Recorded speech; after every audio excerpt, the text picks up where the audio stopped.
भगवद्गीता अध्याय 2 सांख्ययोग श्लोक 1 ते 25. श्लोक 1. संजय म्हणाला, करुणेने भरावलेल्या, मन खचलेल्या आणि अश्रूंनी नेत्र भरून आलेल्या अर्जुनाला पाहून मधुसूदन श्रीकृष्ण पुढील प्रमाणे म्हणाले. पुरुषोत्तम श्री भगवान म्हणाले, हे अर्जुना, तुझ्यामध्ये अशा अशुद्ध गोष्टी कशा आल्या? ज्या मनुष्याला जीवनाच्या मूल्याचे ज्ञान आहे त्याला या मोहमयी गोष्टी मुळीच शोभत नाहीत.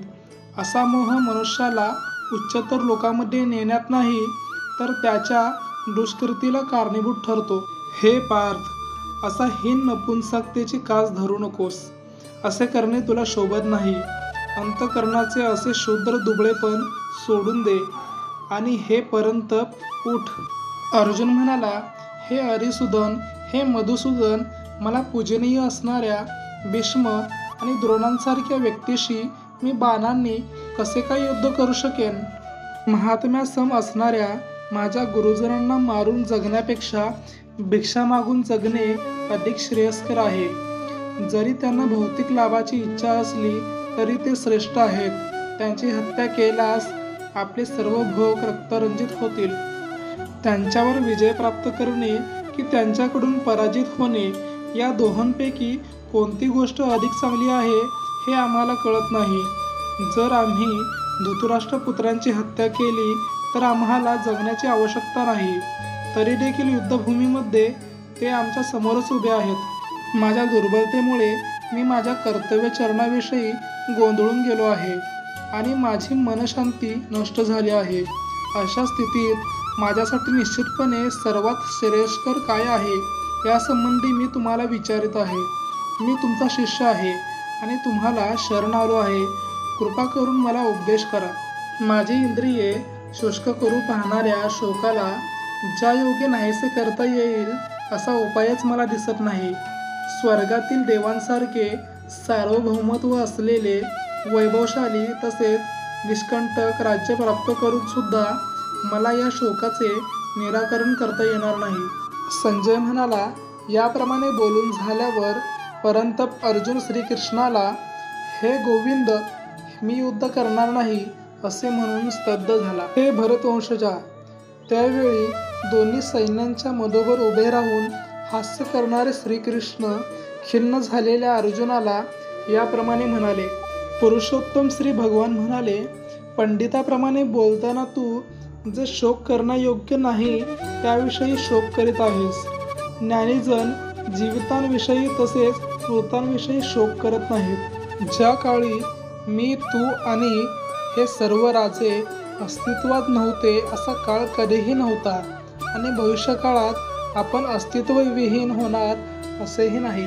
ज्याप्रमाणे देहधारी आत्मा अविरतपणे या देहात बालपणापासून तारुण्यात आणि तारुण्यातून वार्धक्यात जात असतो, त्याचप्रमाणे मृत्यूनंतर जीवात्मा दुसऱ्या देहामध्ये प्रवेश करतो.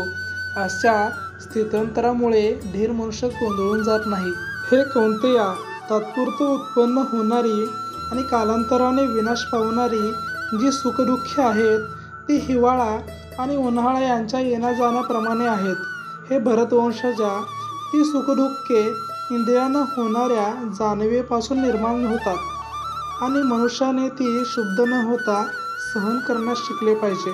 हे पुरुष श्रेष्ठ अर्जुना, जो पुरुष सुख आणि दुःख यांनी विचलित होत नाही आणि दोन्ही अवस्थांमध्ये स्थिर असतो तो मोक्षप्राप्तीसाठी निश्चितपणे योग्य आहे. तत्वदर्शी पुरुषांनी असा निष्कर्ष काढला आहे की असत वस्तू चिरकाळ टिकू शकत नाहीत आणि सत्वस्तू अपरिवर्तनीय असतात.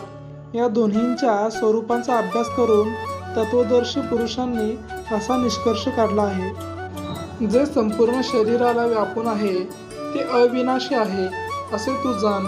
त्या अविनाशी आत्म्याचा कोणीही नाश करू शकत नाही.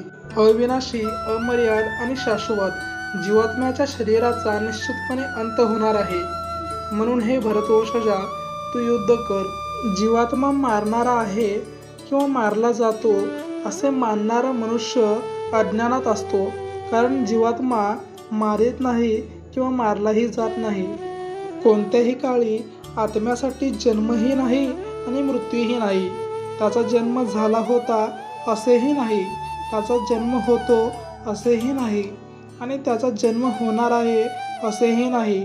तो अजन्मा, सनातन, नित्य अस्तित्वात असणारा आणि पुरातन आहे. शरीराचा नाश झाला तरी त्याचा नाश होत नाही. हे पार्थ, आत्मा अविनाशी, शाश्वत, अजन्मा आणि अव्ययी आहे हे जाणणारा पुरुष कोणाला कसा मारेल आणि कोणाला कसा मारवेल? ज्याप्रमाणे मनुष्य जीर्ण वस्त्राचा त्याग करून नवीन वस्त्र धारण करतो, त्याचप्रमाणे आत्माही जीर्ण आणि निरुपयोगी शरीराचा त्याग करून नवीन भौतिक शरीरे धारण करतो. या आत्म्याचे कोणत्याही शस्त्राद्वारे तुकडे करता येत नाहीत.